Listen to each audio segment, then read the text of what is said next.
자, 기도하겠습니다. 하나님, 어려운 이때에 저희들 함께 말씀을 나눌 수 있는 지체들이 또 함께 있다는 것만으로도 감사를 드립니다.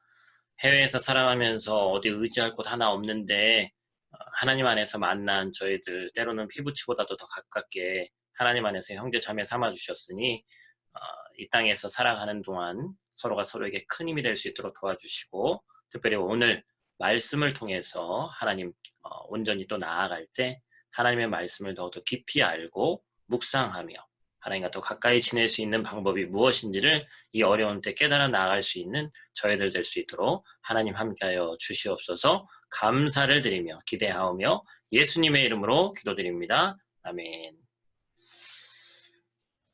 지난주 우리 참석하신 분도 있고 또 못한 집도 있기 때문에 지난주에 우리 함께 나눴던 것들을 잠깐만 복습해보는 시간 갖도록 하겠습니다. 단축키를 좀 많이 외워가지고요. 써먹고 있어요.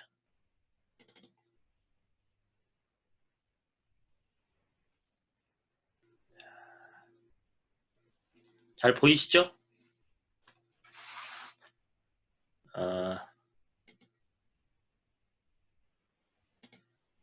컴퓨터가 좀 버벅거리네요. 자, 옆에 화면도 보이고, 어떻게 해야 다 얼굴들을 볼 수 있나 모르겠네요. 특이하네. 자, 오늘 4월 30일 보겠습니다. 지난 시간에는 우리가 성경을 공부해야 되는 이유에 대해서 함께 나눴습니다. 그래서 성경을 공부해야 되는 이유가 있는데 무엇 때문에 해야 되냐? 하나님을 알아야, 하나님을 봐야 내 인생이 보이기 때문에 우리는 성경을 공부해야 된다라고 제가 말씀드렸죠. 그 다음에 성경은 과거에 인간의 삶은 반복되기 때문에 인간이 계속해서 우리 믿음의 선배들이 지나온 삶을 살았던 것들을 우리가 헛수고를 하지 않기 위해서, 그 잘못된 것들을 반복하지 않기 위해서 성경을 공부해야 된다. 물론 다른 이유도 많이 있지만 지난 시간에 그렇게 나눴습니다. 그러면 또 두 번째는 어떻게 성경을 공부해야 되냐? 지난 시간에 다 나눈 거예요. 지난 시간에 우리는 복음을 먼저 이해해야 된다. 오늘도 이제 굿뉴스, 예수 그리스도의 복음에 대해서 오늘도 우리 잠깐 나눌 텐데, 그 복음이라는 것이 무엇이냐? 그것을 알아야 된다라고 지난 시간에 나눴죠. 두 번째로 성경 전체 주제, 이게 오늘 나눌 말씀입니다. 오늘 나눌 우리 공부해야 될 부분인데, 성경이라는 것이 하나님의 말씀이 기록되어 있는 책이란 말이죠. 그럼 그 책에는 주제가 있습니다. 그래서 주제에 대해서 우리가 이해를 해야 된다는 것이죠. 그리고 세 번째, 단계별로 하나씩 하나씩 이해해야 된다. 그래서 오늘은 먼저 이제 두 번째 시간으로 우리가 또 나눠야 되는데, 자, 두 번째 시간은 뭐냐? 성경의 핵심 구조와 주제에 대해서 나누는 시간입니다. 그래서 성경에 대해서 성경이 말하고 있는 큰 한 가지의 주제가 있고, 그 안에 들어있는 네 가지의 세분되어 있는, 뭐 이제 그 다음에 가면 7가지 뭐 해서 계속 구체적으로 해서 이제 나눠지는 거예요. 그래서 그것에 대해서 우리가 순차적으로 나눠보도록 하겠습니다. 책이라는 것은 말하고 싶은 주제가 있죠. 우리가 알고 있다시피 저는 이 학창시절 다닐 때 말을 하는 이제 직업을, 그때는 이제 목사 아니었지만 학창시절 때 그래도 말을 하는 이제 직업을 가져야 되는 사람으로서 언어 영역은 잘했던 것 같아요. 근데 제가 이제 하다가 보면은 시 있잖아요. 저는 수능 세대이기 때문에 수능을 보면 제 기억에는 수능 그 듣기평가 끝나고 언어영역, 그 다음에 나오는 게 시가 첫 번째였어요. 그래서 시가 첫 번째 문제가 2점짜리고요. 뭐 그 다음에 1.8점 막 이랬던 기억이 나요. 그래서 시에서 제일 중요한 게 뭡니까? 다음 중 화자가 이야기하는 주제는 뭔가? 지은이가 시를 지은 지은이가. 근데 그 시라는 것은 사실 우리가 이제 뭐 글을 쓰고 그 다음에 이제 집필한 분들이 그 다음에 엮은 분들이 그걸 파악해서 어느 답을 정해놨기 때문에 그렇지, 어떤 시를 읽었는데 내가 그런 느낌이 나면 그냥 그럴 수 있잖아요. 근데 저는 그 시에 대한 주제 파악을 그렇게 못했어요. 결국에 진짜 본격적인 수능에서 그 수능에서 언어 영역에서 수능 그 2점짜리 그것도 틀렸어요. 얼마나 상처가 됐으면 21년이 지났는데 아직도 기억을 하고 있어요. 그래서 어떠한 것을 보면 그것에 대해서 주제를 파악을 해야 되는데 어떤 하나의 주제가 세부적인 주제는 물론 많이 있죠. 성경 66권에 대해서 각 권마다 창세기부터 시작해서 요한계시록에 이르기까지 주제가 다 다른 건 맞는 얘기지만 그럼에도 불구하고 저기 엄마 이래가 왔어요. 저희 방에. 네. 이래야 방송사고가 막 나네요. 아니야. 아니야 그거 말고 하지 마. 아하, 안녕하세요.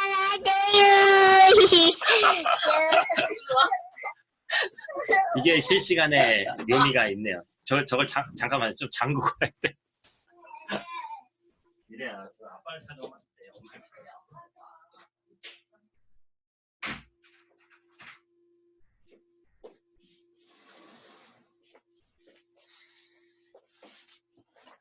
실시간으로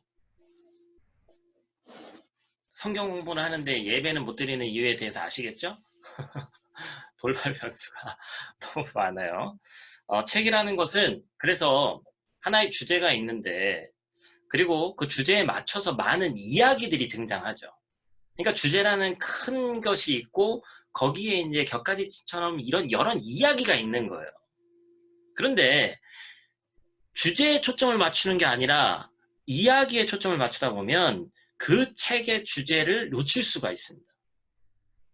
그 책에서 말하는 것과 전혀 상관없는 것으로 이해가 되는 게 성경이 그래서 정말 좋은 책이지만 우리 인생의 지침서지만 복음이 기록되어 있는 너무나도 중요한 말씀이지만 파편적으로 부분적으로 봤을 때 어떠한 문제가 생기느냐 상당히 심각한 문제가 생길 수 있다는 것이죠. 그래서 성경은 이 한 권에 제가 옆에 여기 갖다 놨잖아요. 여기 바닷가 배경에 있는 성경. 성경 맞을 거예요. 그죠? 이 성경책이 말하고 싶은 주제가 있고 그 주제를 위해서 격가지처럼 있는 여러 가지 이야기들이 있다는 것이죠. 그래서 우리는 성경책을 읽을 때 만나는 오류는 많은 이야기에 초점만 맞추다 보니까 성경이 말하는 주제에 대해서 놓치는 경우가 많다는 거죠. 예를 들어서 창세기 22장에 보면 아브라함이 이삭을 바친 사건을 보면서 우리도 아들까지도 바칠 수 있는 믿음을 가져야 된다. 물론 틀린 얘기는 아닙니다. 그런데 하나님이 임신제사를 원하시는 하나님도 사실은 아닌데 그 안에 숨겨져 있는 그 주제를 관통하는 사건에 대해서 이해를 해야 되는데 그 아브라함이 이삭을 바친 사건만 기억해서 얘기를 하니까 이것이 무리한 해석이 될 수도 있는 거예요. 예를 들자면 그래서 성경이 말하고자 하는 주제를 분명히 알아야 한다라는 것입니다. 그래서 남포교회의 이 설교를 또 상당히 좀 어려운 부분도 쉽게 설명하시지만 좀 이제 어떤 지적 수준이 더 있는 그런 층의 우리 설교, 좋은 설교, 저도 좀 많이 듣긴 합니다만 쉽지는 않아요. 남포교회 박영선 목사님이라는 분이 있죠. 그 박영선 목사님이 이런 말씀을 하셨습니다. 무슨 얘기를 하셨냐?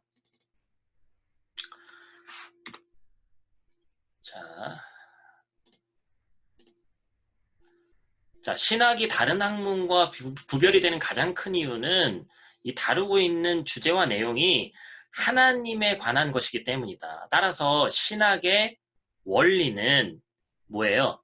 계시입니다. 계시. 신학의 원리가 계시다. 이 끝에 부분 글씨가 여러분 안 보이나요? 끝에 부분 글씨 안 보이죠? 가려가지고. 이거를 다음부터는 좀 더 잘 만들어야 되겠네요. 자, 무슨 얘기냐? 성경이란 되게 중요한 얘기입니다. 성경이라는 책은 내가 알고 싶은 것, 궁금해하고 있는 것을 기록해 놓은 책이 아니라 하나님이 말씀하고 싶은 것을 기록해 놓은 책이에요. 그러니까 내가 내 생각으로 그냥 어느 곳을 펼쳐서 오늘 나에게 주는 말씀 이상하게 해석하고 이상하게 받아들일 수가 없습니다. 자의적인 해석이 너무 들어가서는 안 되는 성경 말씀은 그런 것이라는 것이죠. 그래서 내 관심을 중심으로 있는 것이 아니라 내가 지금 뭘 해야 되는데 그 관심에 맞춰서 성경을 읽는 것이 아니라 하나님의 관심이 어디 있고 내가 알고 싶은 것이 아니라 하나님께서 나에게 말씀하고 싶은 것. 그래서 성경에서 얘기하는 주제를 정확히 알아야 된다. 그래서 이 주제를 제대로 파악하지 못하면 성경을 많이 읽고 안다는 사람이 무슨 일이 벌어지는 거예요. 지식만 가득 찬 사람이 되는 거예요. 여러분 어설프게 많이 아는 사람이 정말 무섭습니다. 성경 66권을 다 외우고 다 알 수는 없잖아요. 그러면 죄송합니다. 이단들도 어때요? 이단들하고는요. 저희 아버지도 예전에 저희 친척분 중에 어떤 이단에 빠져서 그런 분하고 이제 언쟁하는 걸 저 어렸을 때도 보고 했습니다만 답이 나오질 않습니다. 그리고 아는 내용도요. 엄청 많아요. 여기서 이런 상황에선 이 구절, 이 구절, 이 구절 해가지고 엄청나게 많이 안단 말이죠. 근데 그것은 뭐예요? 지식만 가득 차 있는 것이죠. 성경이라는 것은 지식만 가득 차 있어도 되는 것이 아니다. 그러면 지금까지 우리는 파편적으로 배운 성경을 배운 사람도 있고 지금 처음 배우시는 분들도 있겠지만 몇 가지 질문을 드리면 이런 질문을 드릴 수 있을 것 같습니다.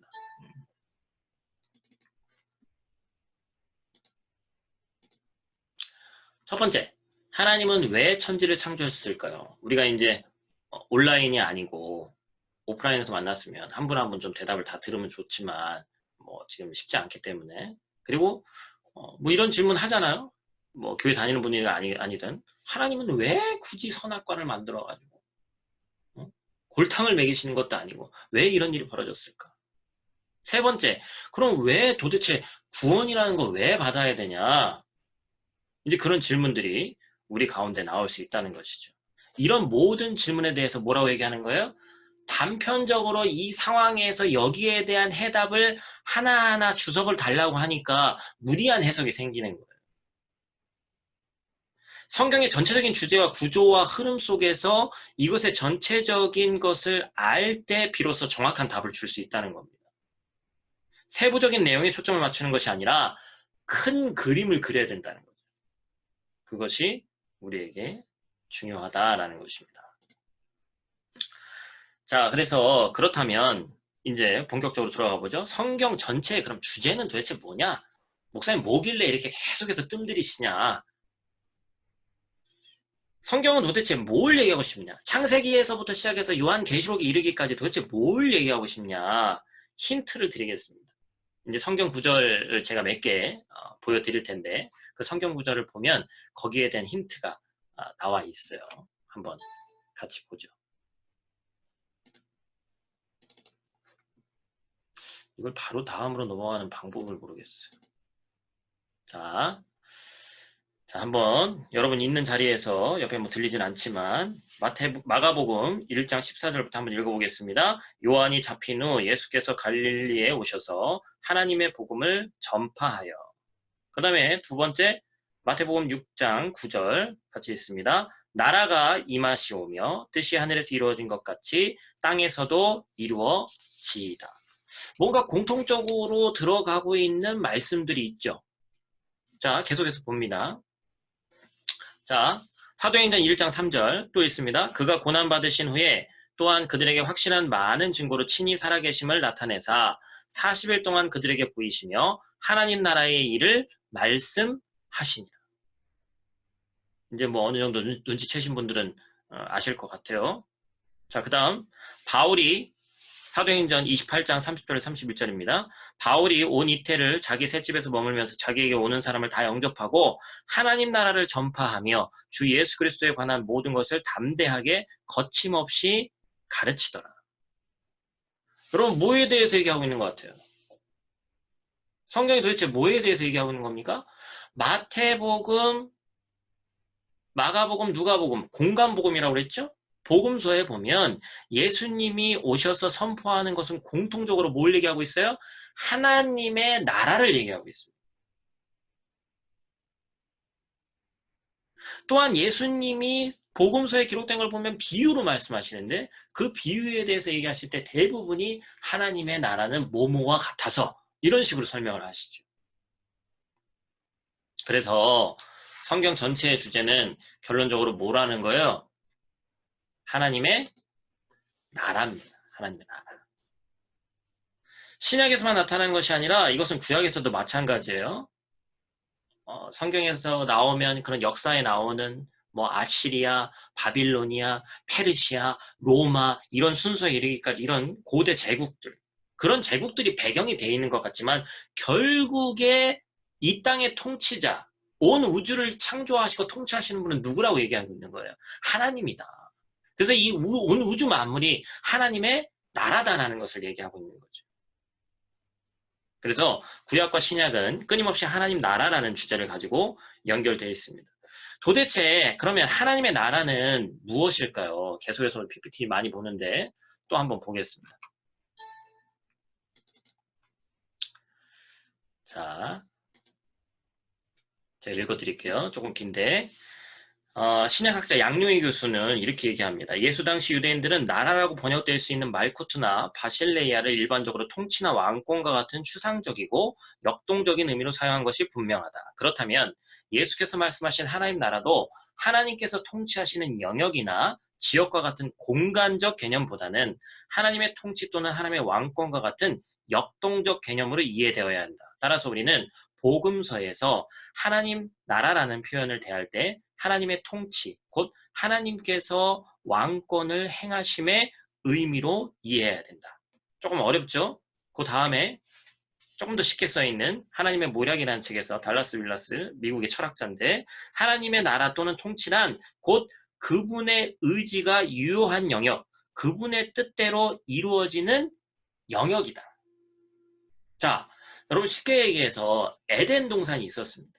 에덴 동산에서 하나님과 그 다음에 아담과 하와가 죄를 짓기 전에는 그 하나님이 에덴 동산에 아담과 하와가 있어서가 아니라 왜 에덴 동산이 인류 최고의 낙원이었어요? 아담과 하와가 있어서가 아니라 하나님이 있기 때문에 그곳이 낙원이었죠. 그런데 에덴 동산에서 어떻게 됩니까? 아담과 하와가 쫓겨나고 쫓겨난 그 에덴 동산이 아닌 다른 곳에 갔을 때 어찌 보면 산도 있고 들도 있고 과실도 있고 모든 것이 다 있었지만 그곳에 없는 곳이 있으니 그게 뭐예요? 바로 하나님이 없는 거죠.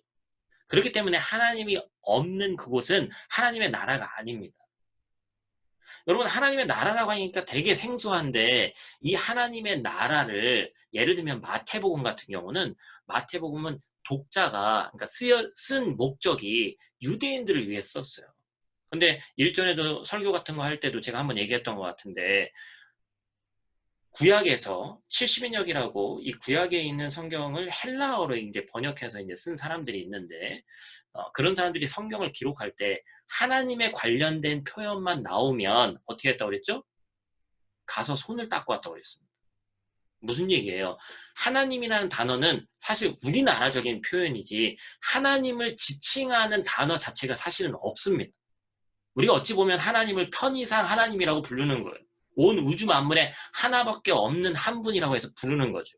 그래서 마태복음 같은 경우에 하나님의 나라라는 표현 자체를 안 쓰고 뭐라고 씁니까? 그냥 천국이라고 얘기를 하죠. 우리가 아는 그 천국이 그 하나님의 나라예요. 이해가 되셨어요? 하나님의 나라와 천국이 같은 말입니다. 그런데 과거에 우리 아버지 어머니 세대들 그리고 저만 해도 그렇지만 예수 믿고 천국 가야지 라고 얘기했는데 사실은 그렇게만 교회에서 가르치면 그건 뭐예요? 50%만 얘기한 거죠. 가는 천국에 대해서 우리가 가고자 하는 미래에 대한 하나님 나라에 대해서 얘기하니까 사실은 절반만 우리가 얘기하고 있는 겁니다. 왜 절반만 얘기하냐고 하는지는 또 계속해서 보면 되겠죠. 그래서 결국에는 하나님과 함께하던 에덴 동산은 모든 것이 다 비슷했지만 하나님과 함께하기 때문에 그것이 하나님의 나라 천국이 됐고 에덴 동산에서 쫓겨나니까 하나님이 없으니까 그것이 지옥같이 됐다. 그래서 창세기 1장에 보니까 하나님 나라의 모습을 어떻게 표현합니까? 창세기 1장 보면 하나님의 나라는 어떻다? 하나님이 같이 있었던 그 나라는 어떻다고 얘기를 하죠? 보여드릴게요. 뭐라고 얘기합니까? 창세기 1장에서 하나님이 이르시되 뭐예요? 하나님이 함께하는 나라. 하나님이 말씀하시면 어떻게 되는 거예요? 그대로 되니라. 그대로 되는 나라. 마지막 세 번째로 어떻게 해요? 하나님이 보시기에 좋았더라. 이게 바로 하나님 나라의 특징입니다. 이게 하나님 나라의 특징이에요. 자, 결론적으로 말하면 하나님의 나라는 장소적 개념이 아니라 뭐예요? 하나님의 임재가 있는 통치적인 개념입니다. 하나님의 다스림을 받는 사람, 장소, 공간, 그것이 바로 하나님의 나라가 되는 거예요. 그래서 우리는 우리 안에도 하나님의 나라를 소유할 수가 있는 거예요. 자, 결국에 성경은 하나님 나라에 관한 이야기라고 제가 말씀드렸습니다. 그래서 하나님께서 하나님의 나라를 세워가기를 원하셨고 깨어지고 어그러진 하나님 나라를 어떻게 회복시키실지를 보여주는 것이 그 이야기가 쓰여져 있는 것이 성경인 거예요. 이제 어느 정도 좀 이해가 되셨는지 모르겠습니다. 자, 그러면 오늘은 이제 성경 전체의 주제에 대해서 얘기했고 거기에서 네 가지, 우리 지난주에 함께 하셨던 분들은 지난주에 우리가 그 네 가지에 대해서 잠깐 나눴던 기억을 하실 텐데 이렇게 돼 있죠. 네. 자, 여러분들 제가 한번 보여드리겠습니다. 자, 이 그림을 보면 뭐 좀 성경에 대해서 조금 아시는 분들은 뭐 잘 아실 수도 있고요. 우리 첫 번째 보면 지구가 있고 뭔가 이 창조를 나타내는 거죠. 여러분들이 그렇게 생각 안 하실 수 있지만 그런 거예요. 창조되어서 에덴 동산에 대한 어떤 그런 상징적인 하나님과의 관계, 지난주에 뭐라고 그랬죠? 좋았던, 굿, 그 관계를 나타내고 있고, 두 번째 보니까 깨어졌어. 그 관계가 깨어졌습니다. 하나님과 인간 사이의 관계가 깨어진 것에 대해서 나타나는 거고요. 그 다음에 세 번째는 그것 때문에 하나님과 우리 사이의 관계를 회복시키기 위해서 예수 그리스도께서 오셨다.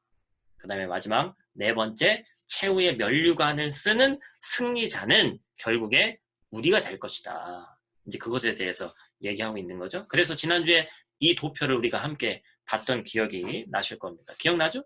네. 창세기 1장과 2장은 에덴 동산에서 하나님과 어찌 보면 동고동락했던 기록이 되어 있습니다. 그래서 우리는 그것을 굿, 좋았다 라고 얘기를 합니다.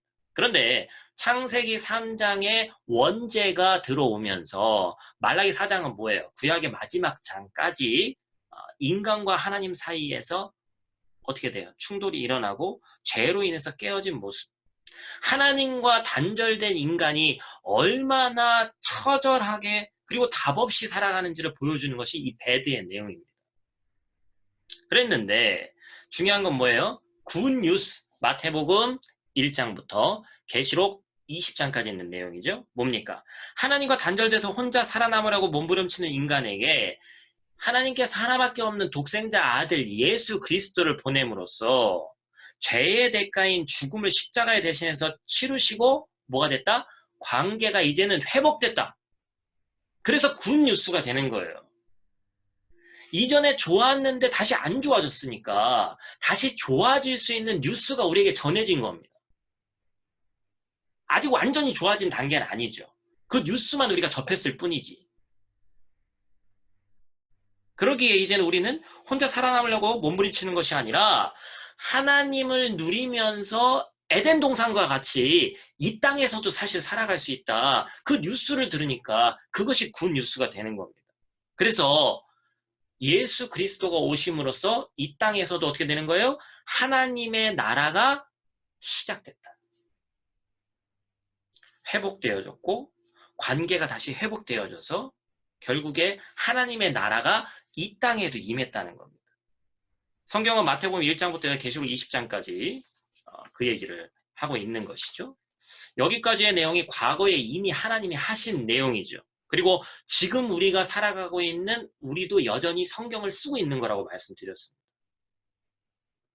자, 마지막 굿은 어떻게 되는 거예요? 예수님이 이 땅에 오심으로 시작된 하나님의 나라가 다시금, 그러니까 초림하셨던 첫 번째로 오셨던 예수 그리스도에 인해서 하나님의 나라가 시작됐고 하나님의 나라가 완성될 시기가 있는데 그때는 예수님께서 다시 오시는 재림의 순간이 결론 지어져 가는 것이죠. 그것이 바로 미래의 내용입니다. 근데 그 아까 면류관 쓴 걸 봤잖아요? 뭐예요? 최후 승리는 정해져 있는 거예요. 그럼 목사님, 우리는 왜 다 정해져 있는데 교회 왜 다닙니까? 정해져 있는데 그 정해진 걸 우리가 믿지는 못하잖아요. 이미 이기고 승리했다는 내용을 아무리 얘기하고 해도 믿지를 않아요. 어떤 분들은 성경 전체 주제를 사랑으로 보는 분들도 있습니다. 그것도 맞는 얘기예요. 하나님의 나라를 우리를 사랑하시기 때문에 하나님께서 우리에게 하나님의 나라를 주신 거죠. 그런데 예를 들면 지금 우리 거의 다 부부죠. 부부 아닌 저희가 없는 것 같아요. 그런데 남편이 아내가 어느 날 와가지고 뭐 결혼하려면 어떻게 해야 돼요? 남편 아내 되기 전에 사랑한다고 고백을 해야 결혼하는 거 아니에요? 아닌가? 사랑한다고 고백 안 해도 결혼할 수 있는 거예요? 그죠? 불가능하죠? 사랑한다고 고백했고 그 사랑을 누군가 받아줬기 때문에 그것이 이제 결혼해서 아름다운 결실을 맺어지는 거 아닙니까? 성경의 이야기도 마찬가지입니다. 계속 일방적으로 한쪽에서 계속해서 사랑한다고 얘기를 하는데 그걸 내가 믿지는 못하는 거예요. 짝사랑에 그치는 거죠. 성경의 이야기는 완성된 사랑으로 결론이 맺어져 있다고 얘기를 하는데 우리는 계속해서 그것을 짝사랑으로 오해합니다. 그리고 이 사랑이 진실된 사랑인가? 말이 되는가? 이걸 따지고 있는 거예요.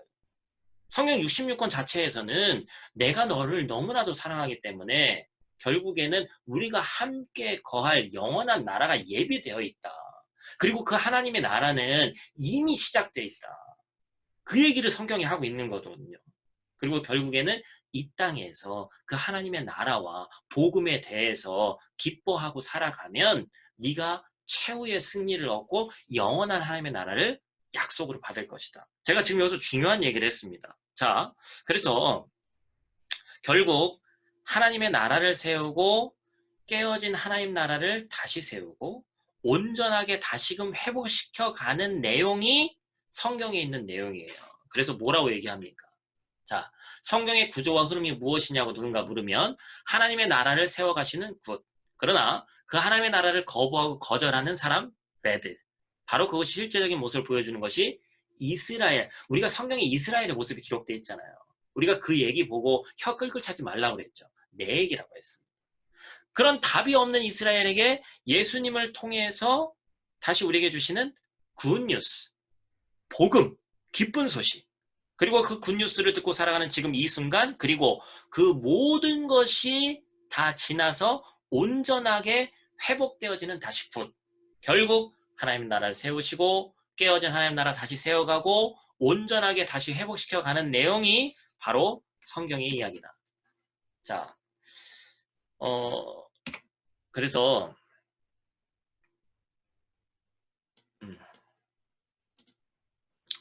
자, 결론적으로 얘기합니다. 오늘 배운 내용은 결국에 하나님의 나라가 세워졌다. 이것을 우리 뭐라고 그래요? 신학적 용어로 어려운 말은 아닙니다.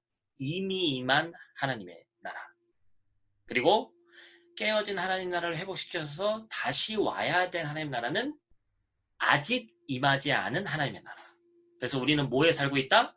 이미와 아직 사이에서 살고 있는 사람이 우리 성도다라고 이야기를 합니다. 그래서 우리는 이미와 아직 사이에서 살고 있는 거예요. 근데 우리는 아직 오지 않은 하나님 나라에 대해서만 배웠죠, 그동안. 예수 믿고 천국 가야 된다. 예수 천당 불신 지옥. 뭐 틀린 얘기는 아니에요. 근데 복음, 기쁜 소식을 전하는데 그 내용이 전혀 기쁘지 않아. 예수 천당 불신 지옥은 예수 믿는 사람들한테 하는 얘기가 아니거든요. 교회 안 다니는 사람한테 하는 얘기인데 불신 지옥부터 얘기하면 물론 순서는 예수 천당이 맞지만 그러니까 기쁜 소식으로 와닿지가 않죠. 이번 주에 우리가 주일날 설교할 본문도 70인의 제자를 파송하시면서 기쁜 소식을 전하는 예수 그리스도께서 이 땅에 오셨다. 그것에 대해서 이제 제자들을 파송하는 내용을 배우는데 그 내용 자체가 기쁜 소식이 돼야 되는데 부담스럽고 막 싫은 내용이 돼. 제가 어제도 잠깐 뭐 간증 아닌 간증을 하면 어제 우리 최입사님네 이제 한국 가시느라고 막 짐도 같이 정리하고 막 뭐 하고 했는데 쓰레기를 버리러 갔는데 원래 여러분 아시다시피 이쪽 거리에 있는 집이면 이쪽 거리에 있는 쓰레기통에만 버려야 되잖아요. 근데 이게 양이 많으니까 다른 거리에 있는 데다 버리고 그 다음에 뭐 이제 재활용할 만한 것들은 그 앞에다 놔도 되거든요. 근데 윗집에 있는 이 체코 여자분이 그냥 열심히 특심인 분들이 있어. 그런 분들은 아마 통장이나 반장 같은 거 하는 것 같아, 제가 볼 때는. 시켜주지도 않아, 사실은, 그런 분들은. 근데 와가지고, 막, 저는 다 못 알아들으니까 그런데 이제 호서가 있으니까 막 욕을 한다는 거예요. 우리나라 말로 따지면 막, 막 개소 찾으면서, 이거를 요 앞에다 이렇게 놓으면 어떡하냐. 그리고 다른 거리에 있는 사람이 여기 와서 막 버리면 어떡하냐. 물론 이제 잘한 건 아니지. 근데 그렇게 얘기하지 않아도 되잖아요. 그래서 제가 어제 참 그랬어요. 체코말로 욕도 잘 모르고 다 100%못 알아들으니까 때로는 못 알아듣는 게 감사할 때도 있구나. 알아들었어 봐. 목사 띄고 이건 뭐 한국에 있었으면 계속까지는 같이 안 했을 수도 있는데 왜냐면 신분을 알 수도 있으니까 이러겠죠. 중요한 건 뭡니까? 이미 이 땅에 하나님 나라가 임했는데 하나님 나라의 백성답게 우리가 살아가야 되는데 세상은 이미 오지 않은 것처럼 살아가는 데가 많이 있기 때문에 이 땅에서 이미 하나님 나라처럼 살아가기가 힘든 거예요. 임하지 않은 것이 아니라 이미 임했습니다. 이미 임했는데 내가 이미 임한 하나님 나라 백성처럼 살아가기 힘들기 때문에 뭐가 필요한 거예요? 교회 공동체가 필요하고 때로는 목사도 필요하고 신앙의 선배도 필요하고 결국에 하나님의 말씀인 성경 말씀 읽고 묵상하는 것도 필요한 거예요. 이미 임했으니까 끝났다가 아닙니다. 그래서 우리가 그것을 항상 염두에 둬야 합니다. 자, 그래서 하나님의 나라는 다시 말하면 지극히 현재적이고 지극히 미래적이죠. 무슨 얘기인지 아시겠죠? 이미와 아직. 오늘 다른 거는 다른 것도 까먹지 마세요. 다른 것도 까먹으면 안 되는데 누가 그러더라고. 설교의 말미에 다른 것은 하나도 기억하지 않으셔도 되는데 이건 꼭 기억하시기 바랍니다. 그럼 성도들이 그것만 기억한대. 그래서 제일 하지 말아야 될 말 중에 하나라는데 이미와 아직 사이에 우리는 살아가고 있기 때문에 이미 하나님의 나라가 임했지만 하나님의 나라를 완성시키는 미래지향적인 하나님의 나라는 아직 완성되지는 않았다. 그래서 우리가 그것을 위해서 이 땅에서 함께 하나님의 말씀을 의지하면서 살아가야 된다. 자, 그러면 또 다음 시간에 대한 예고를 하고 기도 제목 좀 우리 잠깐 나누고 마치도록 하겠습니다. 다음 주는 이렇게 볼까요? 다음 주는 성경의 7가지 이야기에 대해서 나눌 겁니다. 첫 번째는 창조 이야기, 창세기 1장에서 11장까지. 그 다음에 이스라엘 이야기는 창세기 12장에서 창세기 12장에 뭐가 나오는 거예요? 아브라함이 갈대아 우르를 떠나는 사건이. 그래서 이스라엘의 시조를 아브라함으로 보죠. 그렇기 때문에 창세기 12장에서 구약 말라기 4장까지 이스라엘의 이야기. 그 다음에 사복음서 전체를 보면 예수님의 이야기. 그것에 대해서 나누고 그 다음에 네 번째 교회 이야기는 이제 사도행전. 자, 그 다음에 요한계시록 20장까지. 그 다음에 성경 자체에서 나에게 투영되는, 내가 투영되는 말씀이 있고 오늘 살아가는 나의 이야기. 그 다음에 이 성경을 이해하기 위해서는 세계 역사를 어느 정도 알아야 되니까 우리가 뭐 그 역사를 다 공부할 수는 없지만 성경의 역사에 대해서. 그 다음에 마지막 7번째 완성 이야기. 자, 그렇게 해서 우리가 보면 다음 주에도 이 내용을 가지고 함께 하도록 하겠습니다. 자, 공부는 뭐 착착착착 해서 강의는 아까 저희 아내랑도 얘기를 했는데 길게는 30분을 넘기지 말자. 요즘에 유튜브에서 좋은 게 뭐예요? 유튜브 컨텐츠들은요 10분이 넘어가지 않습니다. 성경도 그렇고 설교도 그렇고 무조건 짧은 게 좋은 건 아니에요. 근데 성경 공부도 뭐 4시간에 끝나는 뭐 구약 성경 뭐 이런 것도 있는데 뭐 나눠서 들으면 다 짧긴 하겠지만 그렇게 해서 한 번에 한다는 게 능력도 부족하지만 쉬운 일이 결코 아닙니다. 그래서 성경 공부를 최대한 30분에서 40분 안팎으로 해야 되겠다. 제가 뭐 얘기하면 부가적으로 설명할 것도 많이 있지만 더 구체적인 것도 나중에 또 나누고 그렇게 하도록 하겠습니다. 전체를 다시 음소거를 풀려면 어떻게 해야 될까? 그걸 모르겠네. 예. 아, 풀렸네요. 네.